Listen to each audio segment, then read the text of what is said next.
দাঁড়িয়েলা বাসুর ডে গেলে কমে কইতেই পাই হালার ফলে আমার ঘরেই থাকে না কমে যে থাই কইতেই পাই না এ গেদু গেলি কই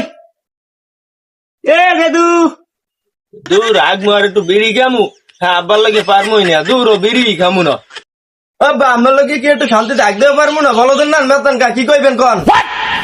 এ গেদু মুই তো বললাম তুই গুরু গাড়া গাড় ডড্ডে মারতে গেছো আর তুই তো আগ দেখে সাথে মুই জানি না আর নন মোর লাগে এক প্যাকেট আগরবাতি আন এ ধর টাকার আব্বা আমি আগরবাতি পারবেন কি এ বলো তুই যে আগরবাতির কথা কা ও আগরবাতি না যে আগরবাতি টান দিলে মুই তো ধোয়া বাইরে ওই আগরবাতি যা হলে যা বাজার থেকে হল লইয়া যা দৌড় দে শালার পর হালায় খালি পেঁচ হয় সোজা সুদি কইলি তো যে এক প্যাকেট বিড়ি লই যাই মোর লইগা শালার পর শালা দেখি মোর রসমালাই দুটি আসেনি না ফার চাল্লাই জানে না আছে আল্লাহ নিজের নামে বাঁচাইছ মরে কারণ আখিরি মনে করতেন না